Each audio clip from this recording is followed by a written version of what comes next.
sponsored by the Dagama Group. Welcome to Rumbo Minero. My name is Jorge, and my partner here is Cesar. How's everything going, Cesar? It's great to be here with you. Okay, let's begin Rumbo Minero.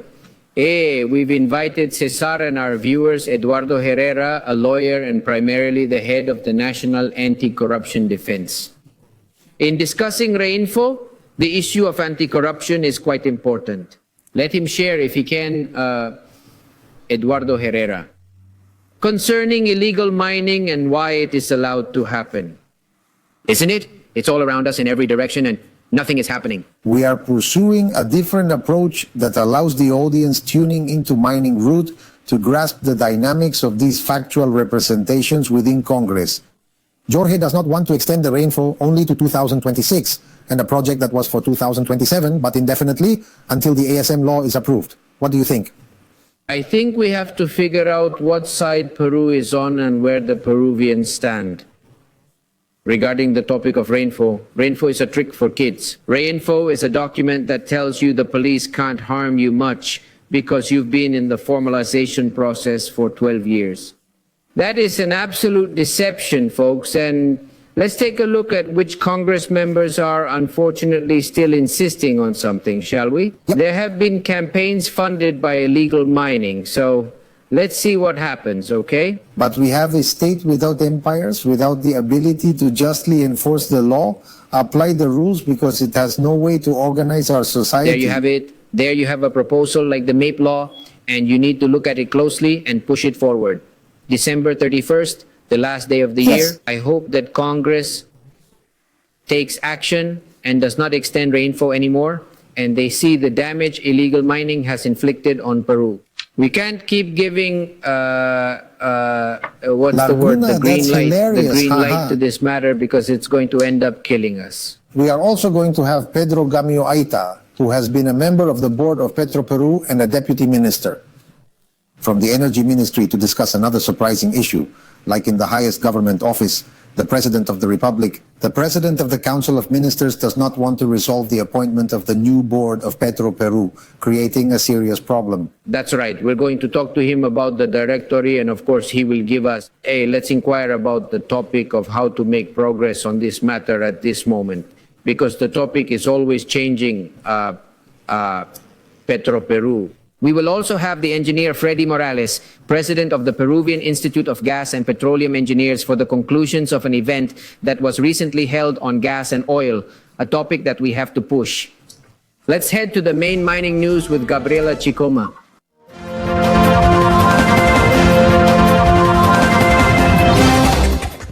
Thank you, Jorge. Here are the week's main mining news stories. The Mining Promotion and Sustainability Directorate of the Ministry of Energy and Mines stated that in August this year, mining investments went over $406 million. The report indicates a growth of 3.6%, contrasting with the $392 million declared in July of last year. The Australian company F Resources Limited, specialized in mineral resource exploration, announced an update on its Yanamina gold and silver project, situated in the Ancash region of Peru.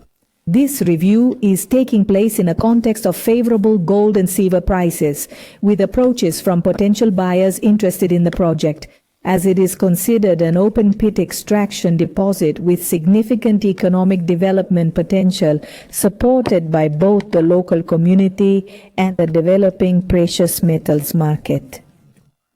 CNACE, an entity under the Ministry of the Environment, has been functioning since 2015 until October of this year. Approved 41 detailed environmental impact studies and modifications in the mining sector for $25,572 million in total. Generally, environmental viability was approved for 595 files in this sector, and 59 in 2024, as a demonstration of the application of new tools to streamline procedures. The Peruvian company Marcobre, operator of Mina Justa, aims to invest up to $374 million in changes at the site. This initiative, which is backed by the company owned by Minsur and Alxar International, seeks to increase the capacity of the open pit mine located in the Ica region in a context of declining production. That fell from 101,426 tons of copper between January and August of 2023 to 75,645 tons in the same period of this year. Alvaro Barrenechea, Vice President of the Peruvian Chinese Chamber of Commerce, expressed that China leads mining investments in Peru with $11 billion because it has major projects and mining operations in the country, including Pampa de Pongo, Rio Blanco, and the expansion of Toromocho, the Las Bambas mining unit, and others. He stated that the mining sector is a key source of connectivity because the development of a mine leads to the construction of roads and prosperity in surrounding and directly influenced areas. He mentioned that all mining areas have a significantly higher human development index than any other province or district in Peru. The Ministry of the Environment, led by Minister Juan Carlos Castro Vargas, has clearly stated its position on the Comprehensive Mining Formalization Registry, REINFO. According to Castro, the executive believes that REINFO, a tool for formalizing miners, should not be expanded again. Instead of moving forward with REINFO, the executive aims to present a new legislative proposal to formalize mining under the Ministry of Energy and Mines. Thank you to Gabriela Chicoma for the key mining news of the week. Now, we have Eduardo Herrera with us. He is a lawyer and the head of the National Anticorruption Office. Eduardo, welcome to Rumbo Thank you very Minero. much. The 31st is near, a date that seems quite odd, right? December 31st is coming to a close. The last day of the year is drawing to a close. Supposedly the REINFO is part of it, but we are aware. To be direct, Eduardo, we know some Congress members have interests. Or what? Or with campaigns, huh? Subsidized, huh? About the issue of illegal mining, right? Well, every time REINFO has been discussed, it has been added again, and it has been said that for 2 more years, because we really should give them a chance. We are now at 12. No, we realize it's true. I don't know. Hardly anyone has legalized, and informal mining is now a serious problem in Peru. What do you expect from Congress? What is your call to Congress about what might come? Is this going to keep getting worse? Because the REINFO is ultimately a document that tells you to keep going even if it's illegal. Sure. Well, this is the country where temporary laws turn into permanent ones, isn't it? It's sad since there is no strategy behind it. What is the strategy behind this? What is the core issue? The formalization, which is the major pain point for the country. And we observe many small-scale miners who cannot manage to enter the formalization market because it is not attractive. So we keep postponing a litany saying this will continue. We'll add 2 more years. Without doing anything else, what it will generate is what we already know it will generate. There are no incentives to enter. And behind this, there are many people who depend of this activity. Honestly, I don't know about mining. What part isn't clear to politicians? It is the main activity of the country. So how does achievement move the country? Is it not going to be legalized after all? They're not paying any taxes. No taxes paid. And people who want to pay taxes sometimes can't because we have a draconian, unrealistic sunat with no social understanding. So when legislation is made from the 21st or 22nd floor of a building that is detached from the city, this happens, right? There were 3 legislative proposals, Eduardo, that extended REINFO until year. 2 of them in the year 2026, 1 in 2027. However, this week we found out there is already a consensus. This was produced by the head of the Energy and Mines Commission in Congress, Congressman Paul Gutierrez from the Teachers Group, to declare it without an end. Because they are indeed referring to the fact that the executive has also delayed presenting the project of medium artisanal mining and small-scale mining, the famous MAPE law, which has not yet been presented to the legislature. In this confusion, it seems the power brokers will take action. In the Congress of the Republic, we assert that we do not need to stay indeed within the expectations being created by the executive regarding the presentation of a bill. That will have to be put into practice over time, and we'll see how it plays out. That's why it's indefinite. What do you think of that scenario? Well, to start, I believe there is a lack of security. Not only public safety, but also predictability. No one knows what's going to happen. And that is quite delicate for a country that requires security and seeks to attract investment. Because obviously, we have a country where tomorrow we don't know if we'll have the same president, whether the legal norms will be applied or not, or what the motivation is. As Jorge said, what is the motivation behind the legislator to achieve a legal norm? So additionally, the persistent, harmful, voluntary ignorance of many people saying, hey, now I will take on a legislator's stance and get involved in this issue without any understanding. I'm really concerned, and I lack knowledge in this area. What happens to these small-scale miners wanting to enter? How has someone explained that sociologically or economically? What phenomenon is behind it? Worries me, right? At this moment, the MAPE Act, the proposal, what are your thoughts on it? Do you believe it could go in that direction? Actually, it's a lot better than the REINFO, but the issue is, are they focusing correctly? Well, I'm not really an expert on this topic, about the law. I would like a law that is implemented and has a broader perspective than just legalism. What do I mean by this? Sometimes formality just drives away. Excessive formality, what it does is scare off the person who is initially informal. But the informal, conceptually, is a person who has no rights. And in this country, I don't think anyone wants to be without rights. Therefore, I would prefer a norm that is much more human and social, one that has looked at the issue from its roots. And that's not the case, because once more, it's thought that all informal miners are criminals. At this moment, we see a clear absence of government, don't we? The primary issue for formalization is that they lack ownership of the land, right? Therefore, in numerous instances, the owner of the land is actually the government. Isn't that so? When there is no report filed, in that case, the government has a chance to do things properly and, of course, to formalize it, right? Well, the plans must be inspected by the government at the Ciudad offices. Now you can establish offices with a container and have them overseen by the plants. So there is a complete system that the government is not adequately supervising, correct? Because they don't care to look into the matter, because many formal miners operate informally, because there are mining companies that purchase from informals and help them survive. Many informal workers wish to contribute to taxes and engage in the economy, but they are unable to do so. The government, in turn, simply does not get involved. There are freed spaces. Some say it would be interesting for the plants to be audited not by the region, but by the Ministry of Energy and Mines. That's where the issue lies, right? Yes, absolutely. As regional governments are entirely discredited. Governors exist who have their mining... So, Oscorina, right? Characters that are flagged. So, what legitimacy is there? Then we go to the legal topic. What legitimacy does a possibly corrupt governor have to oversee anyone? And for example, there are many cases of extortion within the justice system. Because today, it's very easy to open a money laundering case against anyone.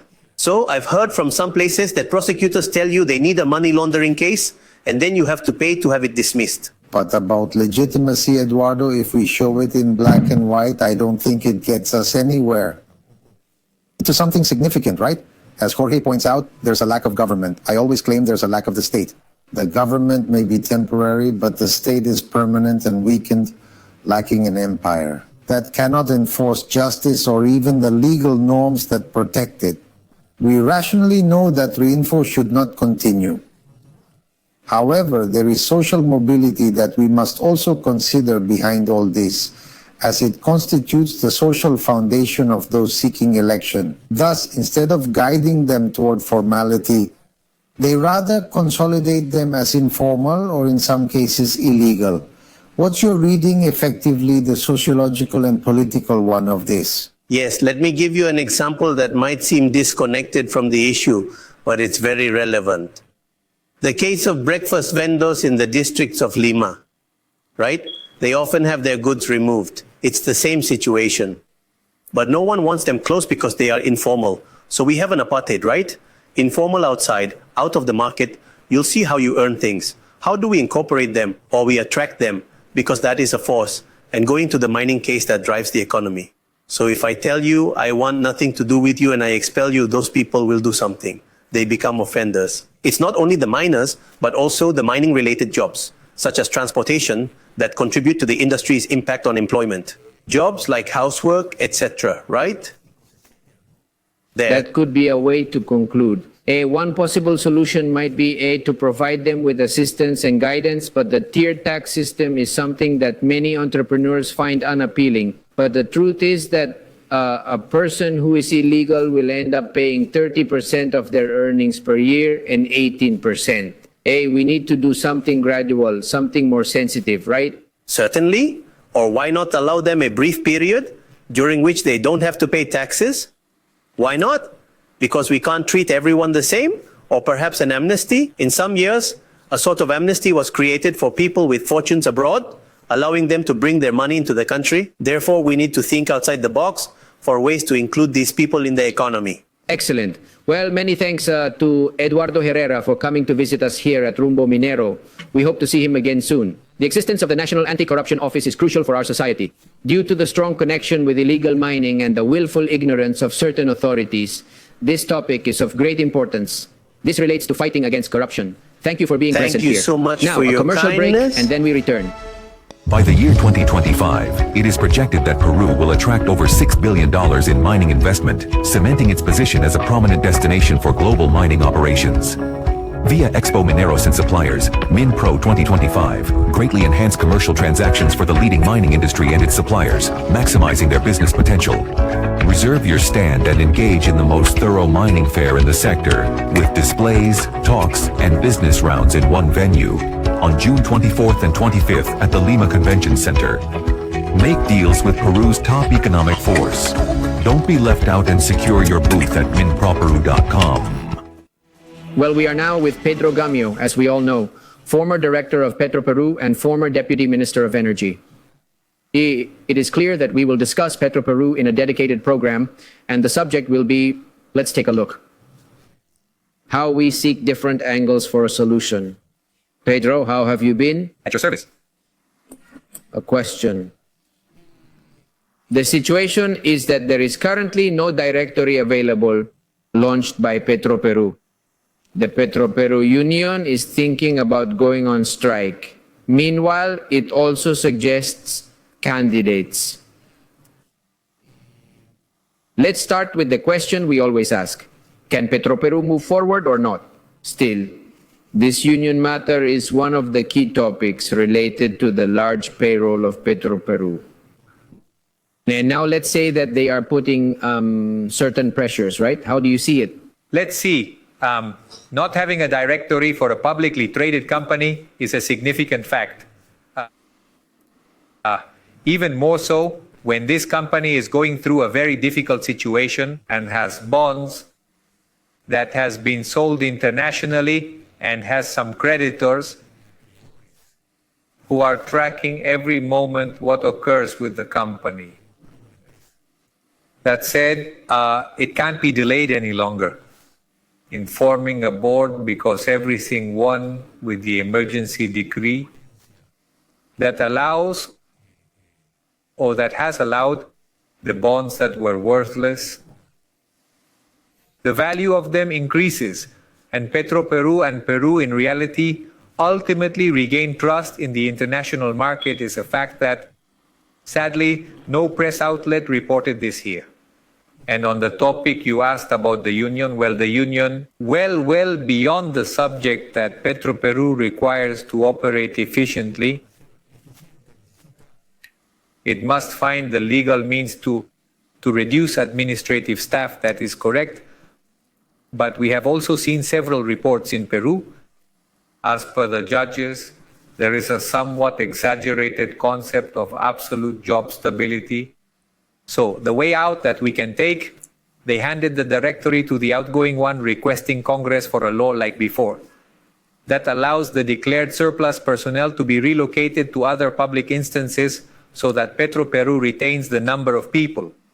In the strictly productive context, it is estimated that Petroperu might be able to relocate around 600 individuals with legal grounds to maintain the necessary workforce to stay competitive. The dramatic thing, Pedro, about all this is the government's attitude. Listen to Prime Minister Gustavo Adrianzen bow his head and admit that unfortunately they have not come to a consensus. Consensus can be seen in two ways, right? Or they did not agree with those they mentioned, or they do not agree among those. They would have to choose, wouldn't they? The executive, along with the Ministry of Economy and Finance and the Ministry of Energy and Mines, the members of the board. To be frank, I think this is already going too far beyond what you indicated. Now, a former head of Petroperu like Cesar Gutierrez Peña, for example, argues that it wouldn't matter greatly, aside from the arguments you mentioned. There shouldn't be a directory since, regrettably, those leading the areas are still around, have a statist outlook, and will ardently defend the existing structure of Petroperu, the entire current structure of Petroperu. What do you think? Well, first off, we need to note that the two ministers of Energy and Mines and Economy and Finance performed their duties. They finished until, and this is public knowledge as it was reported in the media, even twice a list. Even the board presided over by Oliver A. Starkey was kept assisting a new president. And well, those two turners haven't had the agreement at the higher level, which is the Presidency of the Republic and the Presidency of the Council of Ministers. So when a proposal from a high-level official in the country came forward, from the country's high decision-making level, there is a proposal for a name that beyond whether or not he was the former president of the company, that is an objective fact, had publicly stated that there was no serious problem with Petroperu's economy and that he did not believe it was necessary to hire a restructuring expert. Are you referring to Mr. Narvaez? This is all part of the rules which obligate Petroperu to hire a restructuring company. This is not a matter for debate. It is a matter of adhering to the roadmap established by the emergency decree, and denying Petroperu's economic crisis is truly implausible. So then, the board, well, except for Oliver Stark, everyone was willing to move on. But with the person in question, there was a fundamental difference. There was no cohesion. They shared vision, and that's why they declined to join that board, leading to the new blockage. And in that issue, they have struggled to establish a board that meets the conditions to give a signal of confidence to the market. And the unfortunate expression of the president saying that they were people who did not love Peru. That seems quite terrible to me, as it even affects your dignity as a member of that board. No comment. Because we have done our best and have a good reputation and professional quality from that directory is beyond doubt. That's right. Now we will return to the economic part. Petroperu, is it true that it's a company now? What I'm going to say, I don't agree with, but if we take away the debts in the millions, is it true that it's a profitable company? 80% its history has been. You are a little younger, and you probably won't recall that in the year 89, Peru managed to sell gasoline at just 10 cents per gallon, but that was something only Venezuela did. In simpler terms, Peru it held itself up in the accounts in Petroperu's cash. Ecopetrol in Colombia has gone through restructurings, but is a well-regarded company in the hydrocarbon field. INAP of Chile, not to mention it. We are talking about Total Elf is in France. They have private stakeholders. They hold. Petroperu's corporate culture dates back to its founding with Standard Oil. Indeed, in the world when procedures are respected and a competent agent is chosen. And when these processes are predictable and transparent, things run smoothly. It is a fact that A reason for Petroperu's current state is the continual hiring of, let's put it this way, acquaintances of every government that has come, that has been adding more and more people to the point, like, as you rightly say, that there are 600 people who should be relocated? I don't like to say this, but during the military government, the corporate culture of Petroperu was respected. One looks at the Petroperu data sheet until the year 80, finding that Petroperu was in normal ranges.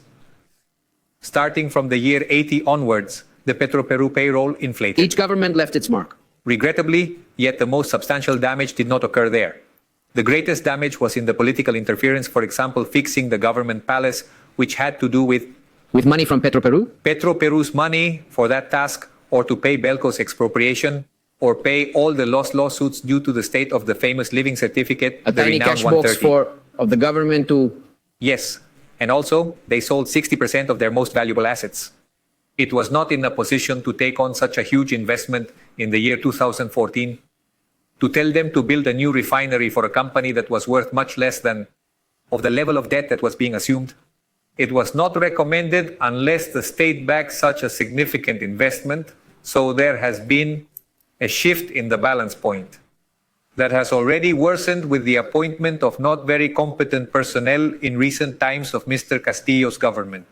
Now, just a minute remains. What would it be quickly? Obviously, having the directory. All right. But following that, what would the swift actions be to, for example, at least set us on a path towards something? Adhere to the roadmap that, in a certain sense, encapsulates the urgency decree. A restructuring consultant with established successes who has supported public companies, even from Latin America. I mean, a person with experience and not a politician who just picks someone randomly. That's right. It should accompany the directory, evaluate short and long-term goals, and the delivery of money should no longer be by constantly mentioning the issue. Instead, let there be no further costs.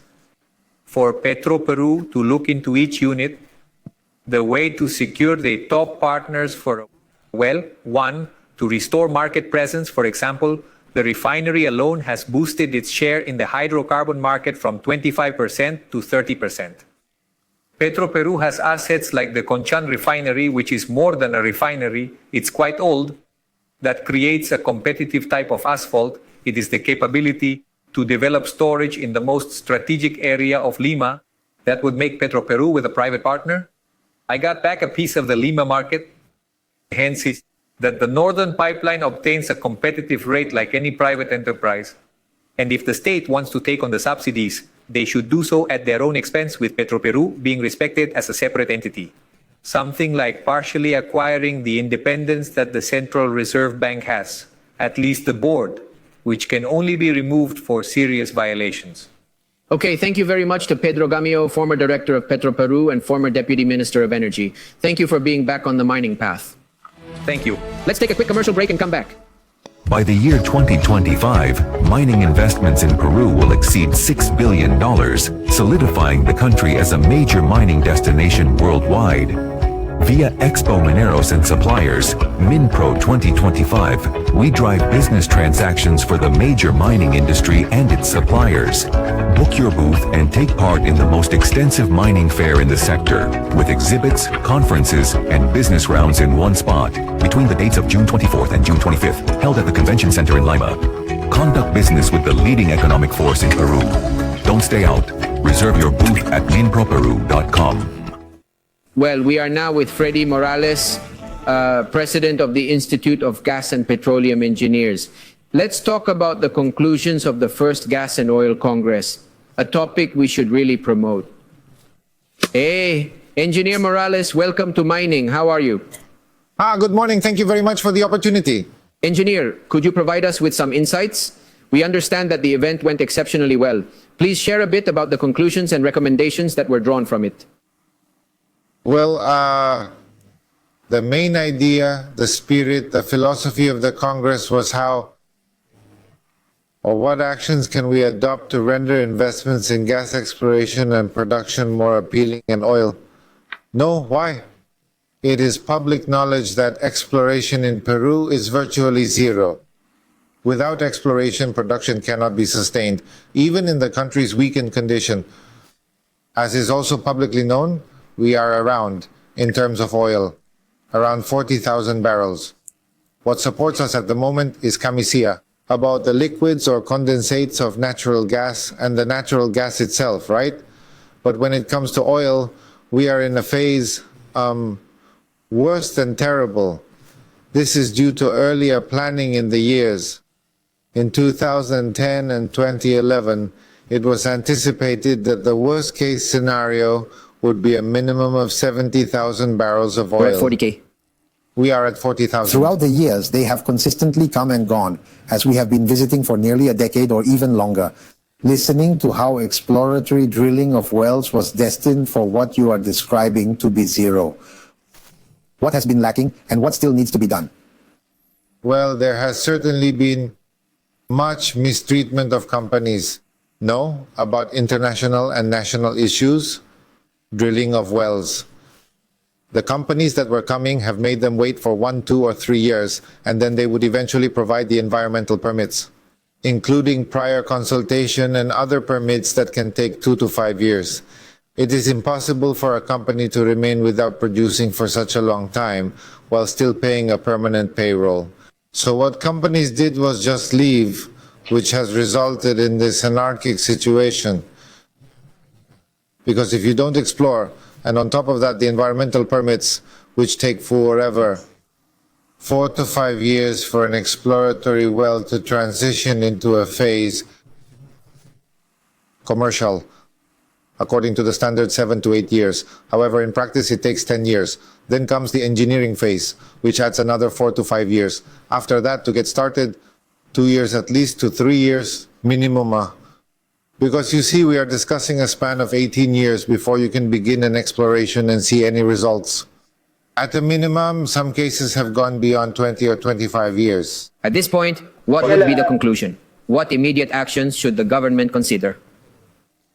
Well, the government, thank God, through the Ministry of Energy and Mines, through the Vice Ministry of Hydrocarbons, a new set of regulations has already started to be drafted to ease the environmental permitting process.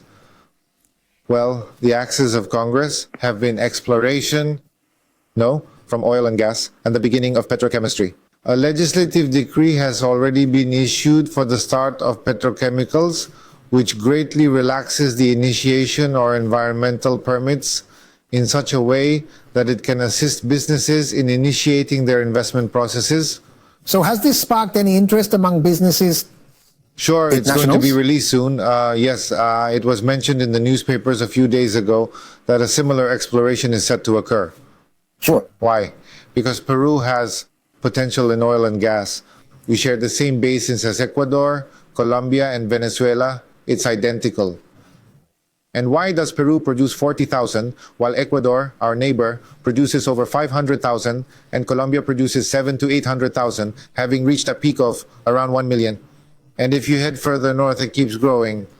What is the reason that our currency is stable, our macroeconomics? However, the sector, hydrocarbons, which is fundamental, without energy, investment is impossible. Companies won't arrive, yet it feels disheartened. We can't handle our internal consumption of 240,000 barrels a day. Clearly, all the rules have changed. It's strategic, isn't it? It's fundamental. A company in Iquitos, once filled with oil and gas, has no energy, no lighting. What company will come, even if it's not an oil company? Let's say you establish a petrochemical firm there. There is no power. Absolutely. Well, Engineer Freddy Morales, congratulations on your role as president of the Peruvian Institute of Gas and Petroleum and for the first Congress, which we've been told was a huge success. Thanks for being on Rumbo Minero. Thanks a bunch. To mention to everyone that the magazine Rumbo Minero is available. This is the edition of the magazine Rumbo Minero. It is the post-Expomina issue. You can go to www.rumbominero.com for free access to this magazine. Get the full magazine, all the articles, and everything that was Expomina. You can check it out. And this extensive readings on techniques also regarding the topic mining to learn more. Now we are going to talk to Cesar about mining assets. That's right, mining assets, the AMSAC segment. The environmental situation in La Oroya was extremely complex. Peru was required to assume its role as a guardian, ensuring the health of both the population and the ecosystem. Previously, the roads and streets were made of mud and dirt. So there it was, the pollution. And this has changed since it has already blocked and addressed the active mining sites. Everything that has been poisoned, let's say the atmosphere, has already been completely covered.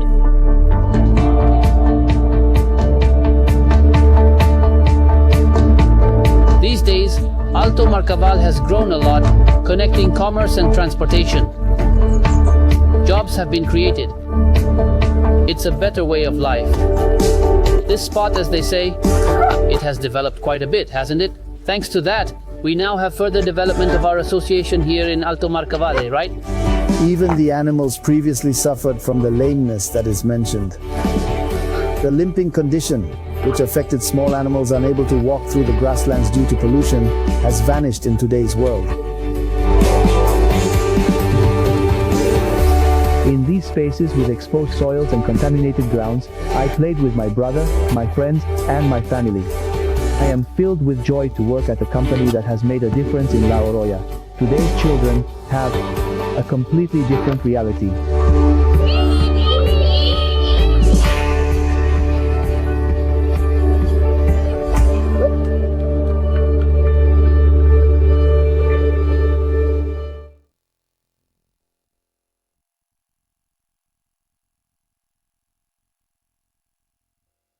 At the end of the program, Cesar, Eduardo Herrera, Director of the National Anticorruption Office, will conclude.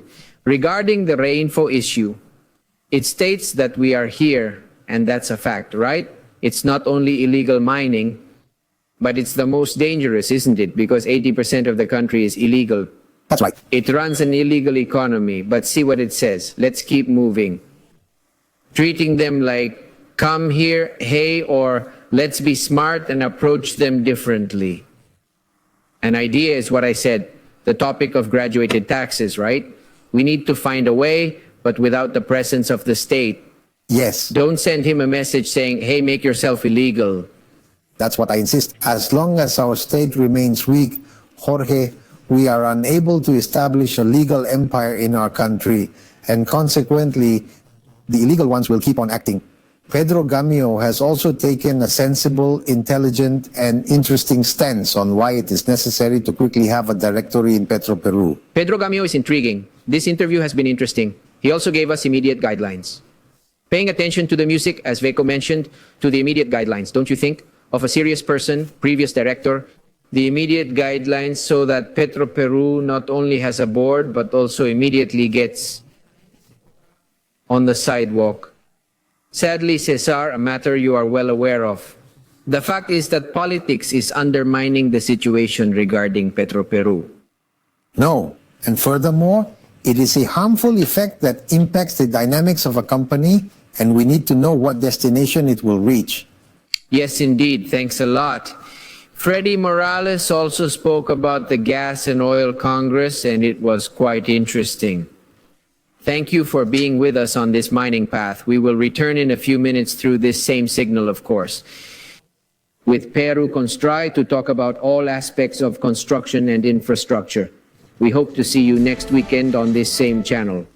By the year 2025, it is projected that Peru will attract over $6 billion in mining investment, cementing its position as a prominent destination for global mining operations. Via Expo Mineros and Suppliers, MinPro 2025 greatly enhanced commercial transactions for the leading mining industry and its suppliers, maximizing their business potential. Reserve your stand and engage in the most thorough mining fair in the sector, with displays, talks, and business rounds in one venue on June 24th and 25 at the Lima Convention Center. Make deals with the main economic force in Peru. Don't miss your chance. Book your booth at minproperu.com.